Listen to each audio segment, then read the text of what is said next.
Assalamualaikum warahmatullahi wabarakatuh. Sebelumnya, perkenalkan nama saya Nur Malayudasari dari Universitas Islam Malang yang sedang mengikuti program pertukaran mahasiswa merdeka di Universitas Garut. Di sana saya mengambil mata kuliah Etika Profesi, Kepribadian, dan Kecerdasan Guru yang dibimbing langsung oleh Ibu Nurul Fatona MPD. Kali ini saya akan membahas materi terkait kode etik guru di Indonesia. Minggu lalu kita sudah pernah membahas secara umum apa itu kode etik. Nah, untuk itu, hari ini kita akan mempelajari terkait pasal-pasal yang memuat kode etik guru di Indonesia. Langsung saja, bagian pertama atau bagian 1 itu memuat pengertian, tujuan, dan fungsi.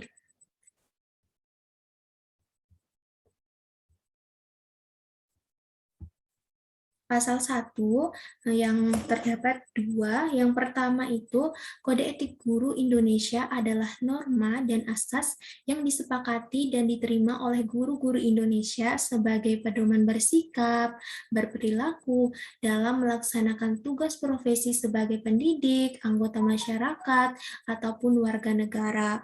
Yang kedua, ini sebagai pedoman bersikap dan berperilaku sebagaimana yang dimaksud pada ayat 1 tadi, yakni nilai-nilai moral itu yang membedakan perilaku guru yang baik dan buruk, dan yang boleh dan tidak boleh dilaksanakan selama menunaikan tugas-tugasnya sebagai guru profesional. Di antaranya dalam hal mendidik, mengajar, membimbing, mengarahkan, melatih, menilai, dan mengevaluasi peserta didik, ataupun dalam pergaulan sehari-hari, baik di dalam maupun di luar sekolah. Pasal kedua, yang pertama, Kode Etik Guru Indonesia merupakan sebuah pedoman bersikap dan berperilaku yang bertujuan untuk menempatkan guru sebagai seorang profesi yang terhormat, mulia, dan bermartabat yang dilindungi oleh undang-undang.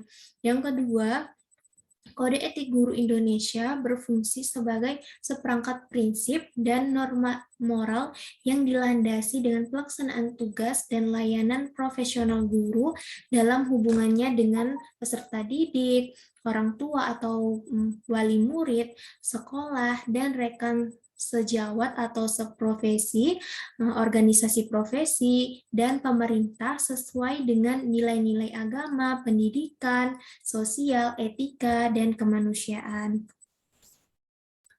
Bagian 2 itu memuat tentang terkait sumpah atau janji guru di Indonesia. Pasal 3, Pasal 3, yang pertama, setiap guru mengucapkan sumpah atau janji guru Indonesia sebagai wujud pemahaman, penerimaan, penghormatan, dan ketersediaan untuk mematuhi nilai-nilai moral yang termuat di dalam Kode Etik Guru Indonesia sebagai pedoman bersikap, berperilaku, baik di sekolah maupun di lingkungan masyarakat. Yang kedua, sumpah atau janji guru Indonesia itu harus diucapkan di hadapan pengurus organisasi profesi guru dan pejabat yang berwenang di wilayah kerjanya masing-masing.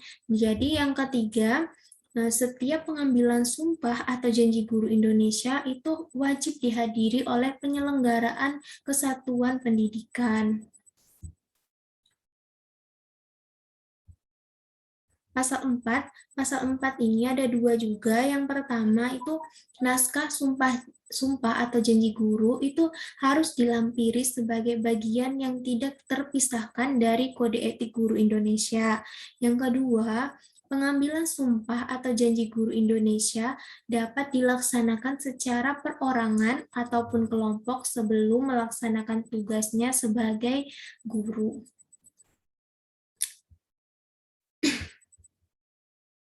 Bagian yang ketiga itu membahas terkait nilai-nilai dasar dan nilai-nilai operasional.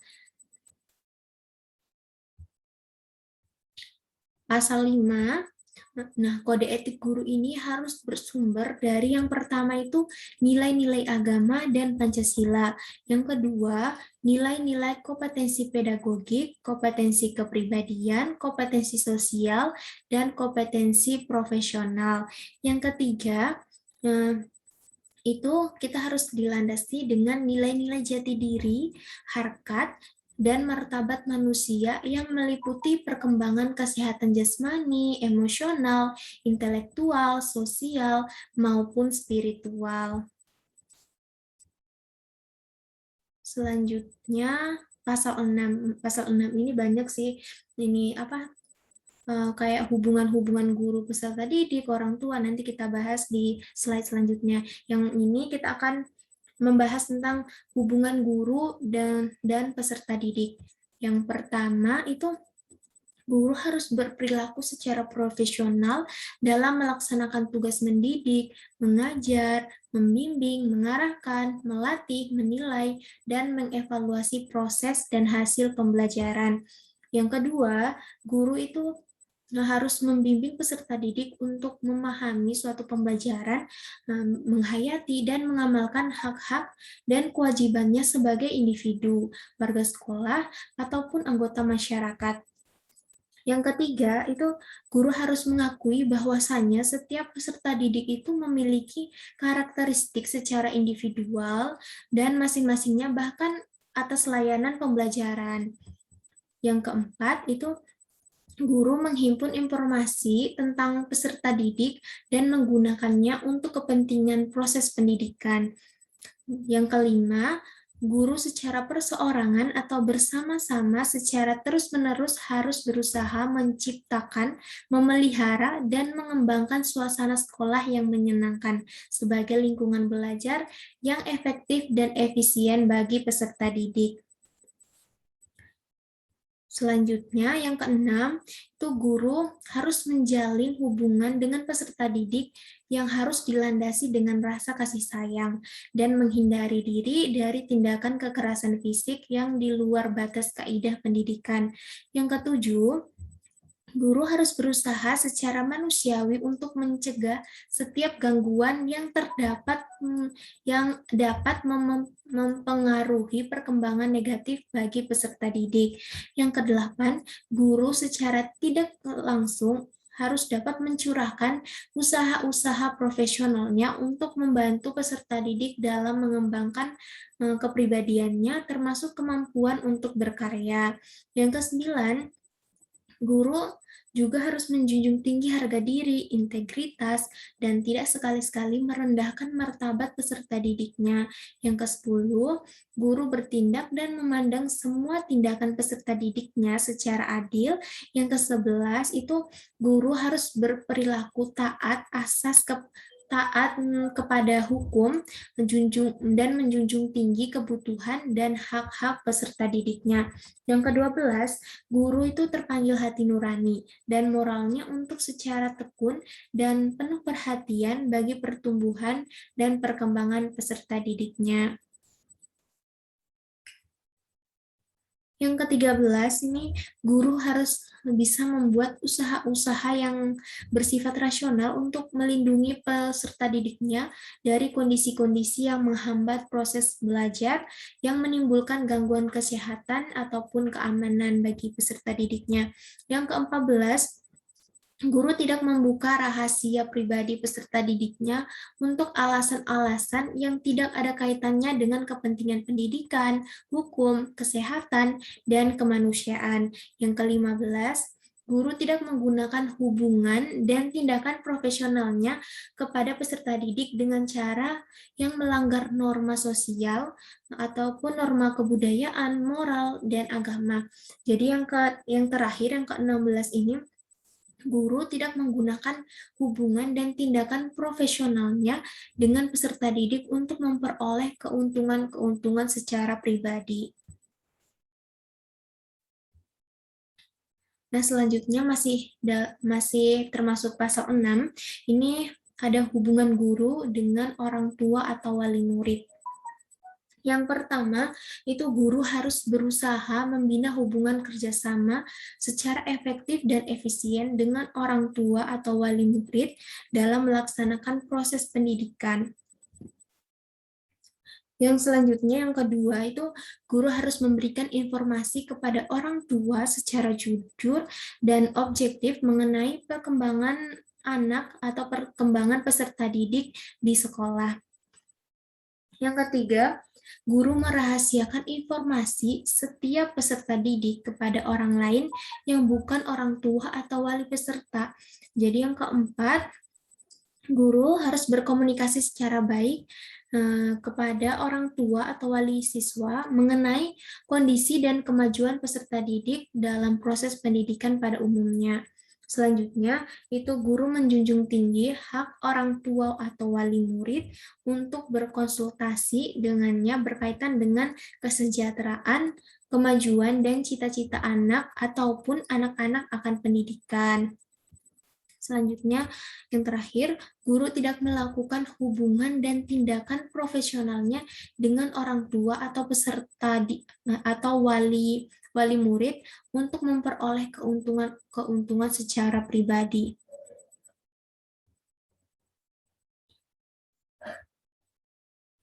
Selanjutnya, hubungan guru dengan masyarakat. Yang pertama, guru menjalin komunikasi dan kerjasama secara harmonis, efektif, dan efisien dalam masyarakat untuk memajukan dan mengembangkan pendidikan. Yang kedua, guru mengakomodasi aspirasi masyarakat dalam mengembangkan dan meningkatkan kualitas pendidikan dan dalam pembelajaran. Yang ketiga, guru harus peka terhadap perubahan-perubahan yang sekiranya terjadi dalam masyarakat. Yang keempat, guru harus bekerja sama secara arif dengan masyarakat untuk meningkatkan prestasi dan martabat profesinya. Yang kelima, guru melakukan semua usaha untuk secara bersama-sama dengan masyarakat untuk meningkatkan kualitas pendidikan ataupun kesejahteraan bagi peserta didiknya. Yang keenam, guru memberikan pandangan profesionalnya, menjunjung tinggi nilai-nilai agama, hukum, moral, dan kemanusiaan dalam berhubungan dengan masyarakat. Yang ketujuh, itu guru tidak membocorkan rahasia sejawat atau rahasia seprofesi dan peserta didiknya kepada masyarakat. Selanjutnya, yang kedelapan, guru tidak menampilkan diri secara eksklusif dalam kehidupan bermasyarakat.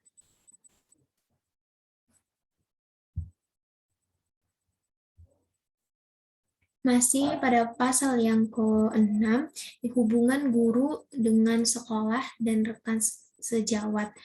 Yang pertama, guru memelihara dan meningkatkan kinerja, prestasi, dan reputasi sekolah.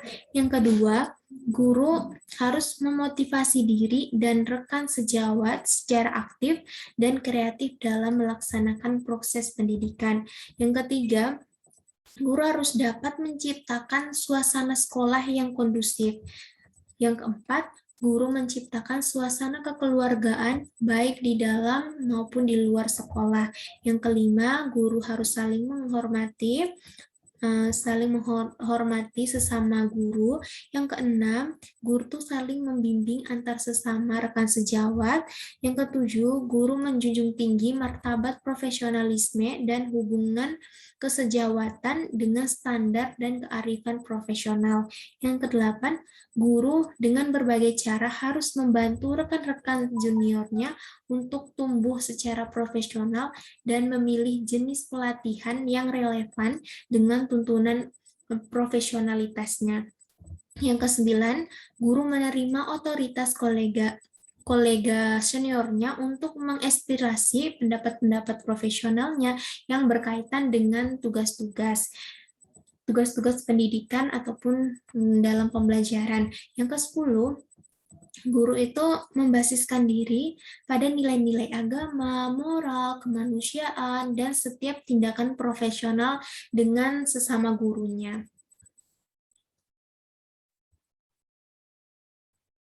Yang ke-11, guru memiliki beban moral untuk bersama-sama dalam sejawat meningkatkan keefektifan pribadi sebagai guru dalam menjalankan tugas-tugas profesionalnya dalam pendidikan dan pembelajaran. Yang ke-12, guru harus saling mengoreksi tindakan-tindakan sejawat yang menyimpang dari kaidah-kaidah agama, moral, kemanusiaan, dan martabat profesionalnya.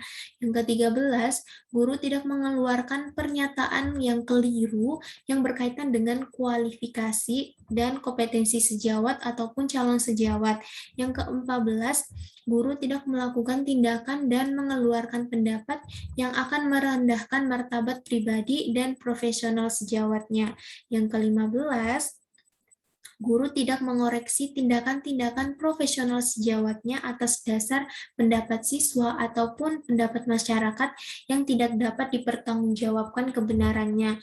Yang ke-16, guru tidak membuka rahasia pribadi sejawat kecuali untuk pertimbangan-pertimbangan yang dapat dilegalkan secara hukum.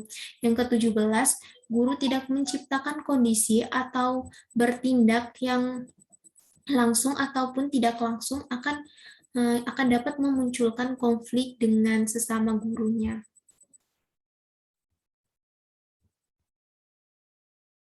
Hubungan guru dengan profesi. Yang pertama, guru menjunjung tinggi jabatan guru sebagai sebuah profesi.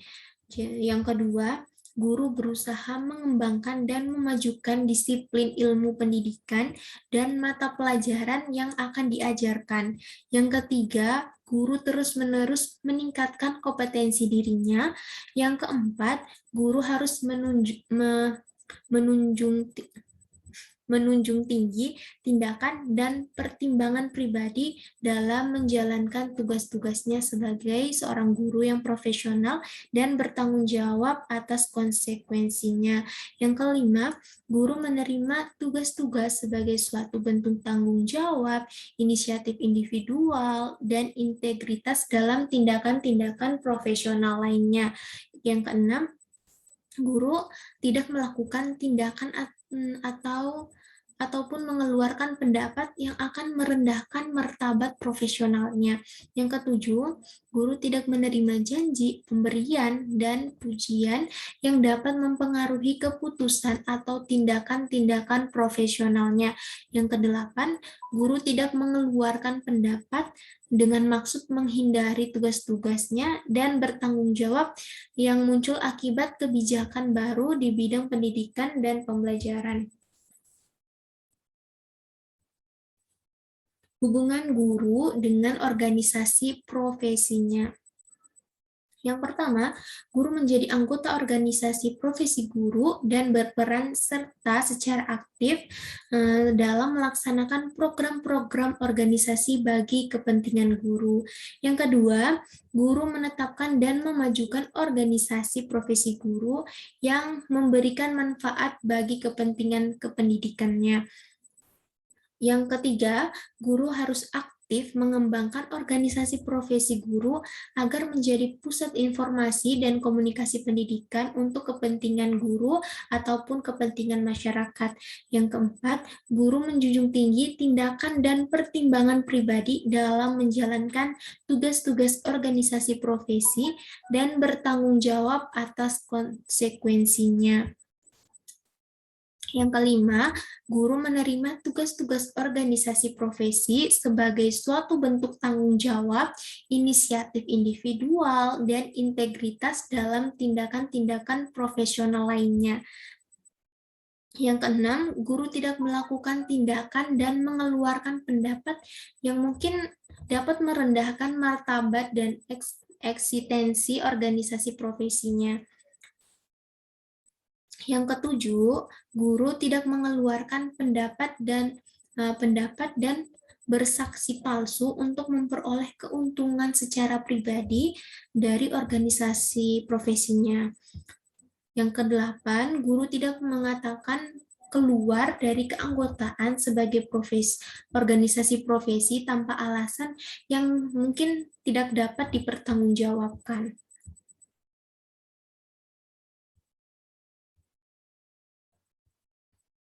Hubungan guru dengan pemerintah. Yang pertama, guru tidak memiliki komitmen kuat untuk melaksanakan program pembangunan bidang pendidikan sebagaimana yang telah ditetapkan di Undang-Undang Dasar 1945, nah Undang-Undang tentang Sistem Pendidikan Nasional ataupun Undang-Undang tentang Guru dan Dosen serta ketentuan perundang-undangan lainnya. Yang kedua, guru harus membantu program pemerintah untuk mencerdaskan kehidupan yang berbudaya. Yang ketiga, guru berusaha menciptakan, memelihara, dan meningkatkan rasa persatuan dan kesatuan dalam kehidupan berbangsa dan bernegara berdasarkan Pancasila dan Undang-Undang Dasar 1945. Yang keempat, guru tidak menghindari kewajiban yang mungkin dibebani oleh pemerintah atau satuan pendidikan untuk memajukan pendidikan dan pembelajaran. Yang kelima, guru tidak melakukan tindakan pribadi atau kedinasan yang berakibat pada kerugian negara.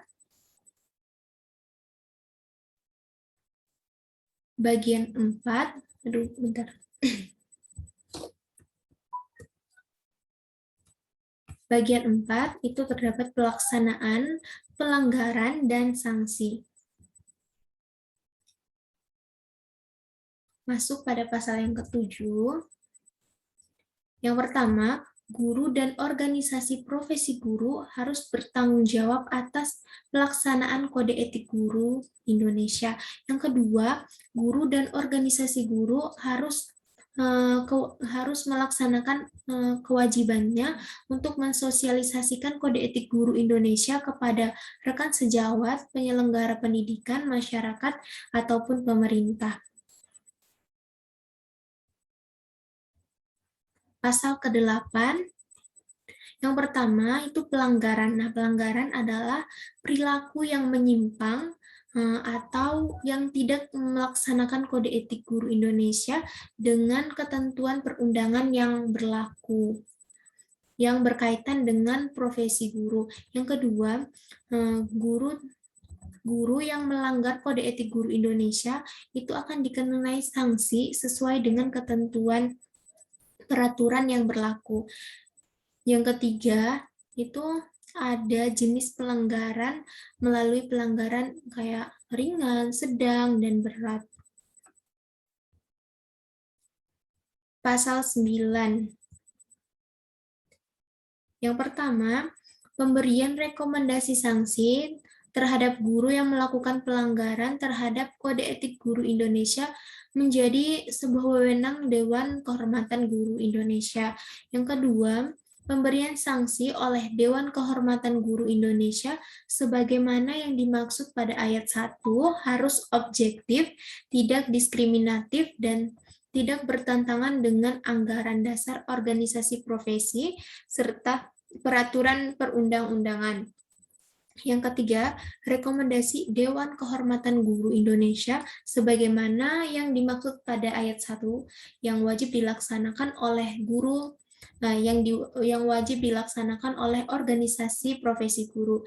Yang keempat itu sanksi sebagaimana yang dimaksud pada ayat 3 tadi yang merupakan upaya pembinaan kepada guru yang melakukan pelanggaran dan untuk menjaga harkat serta martabat profesi guru.